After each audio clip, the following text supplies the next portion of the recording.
Meet Cedric, the strange-looking concept car that Volkswagen, a German car company, showed off today. The self-driving car debuted at the Geneva Auto Show, and the internet isn't sure what to make of the strange-looking thing. It looks like a cross between an angry toaster and an old Apple iMac on wheels, to put it simply. CEO Matthias Müller showed off Cedric, VW's first self-driving car at the event. He said it was part of the study to show how a new integrated mobility system of the future could work. Starting us off, VW believes this car will make planes irrelevant. People who don't like how hard it is to fly commercially will switch to posh, driverless pods for road trips in the future. Volkswagen agrees with this point of view. They made a concept car called GEN.TRAVEL that shows a future in which people ditch planes for self-driving cars. The idea is that people will pre-book the machine for domestic travel, and it'll come to your house and take you exactly where you need to go, saving you the trouble of airport taxis, security lines, and departure lounges. Even though it's not as fast as an airplane,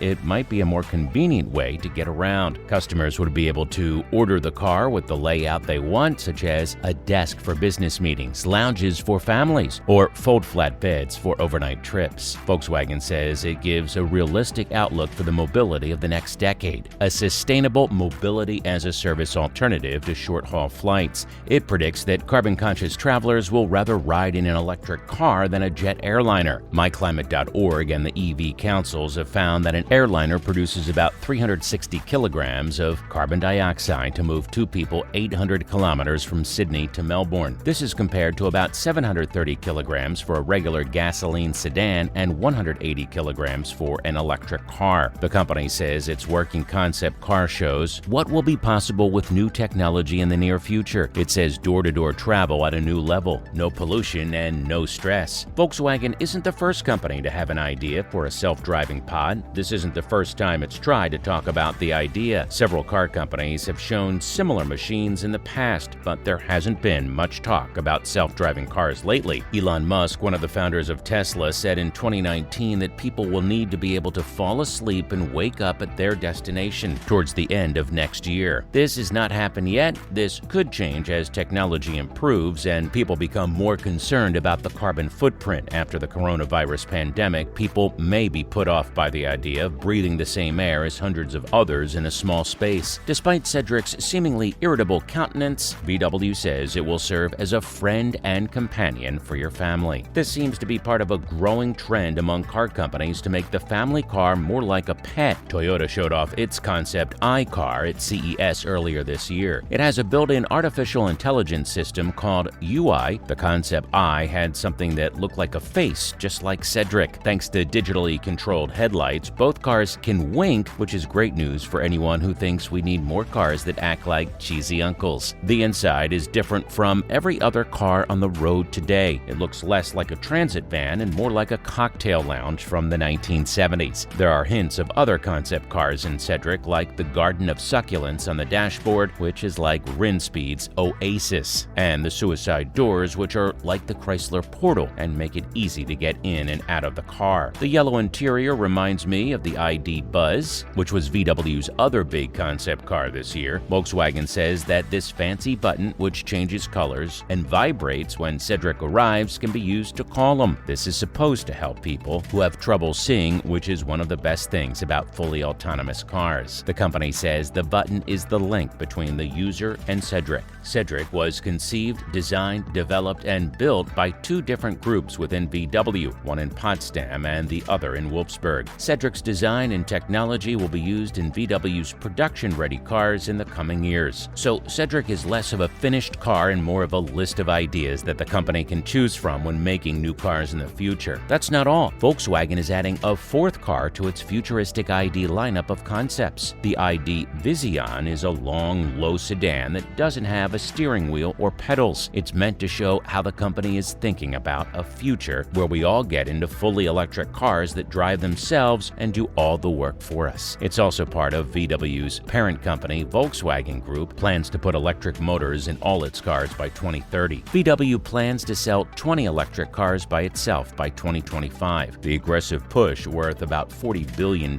was started after Volkswagen Group was caught cheating on diesel emissions tests. This scandal, called Dieselgate, got the aggressive push going. The Vision will be fast and powerful like the BuzzBus, the Cross crossover, and the original ID VW says the car's 111 kWh battery pack will help it reach 665 kilometers, 413 miles on a single charge. The car has 2 electric motors, a total power output of 225 kW, about 302 horsepower, and a top speed of 180 kilometers an hour or 112 miles per hour. But the driver of the ID Vision won't have to pay attention to the road. This makes it hard to say how important the performance specs are. Instead, the driver can enjoy the ride with other people in the car. They'll be able to talk to the car's virtual host, which they can do by voice or moving their hands. VW says that this digital assistant will know the personal preferences of the vehicle guests. That's my new favorite way of saying passengers. I can't wait to use it myself someday so that it can adapt the car's digital ecosystem to each of them. What does that mean? Well, it's hard to say without more specifics, but it sounds like the ideas proposed by some electric car startups, like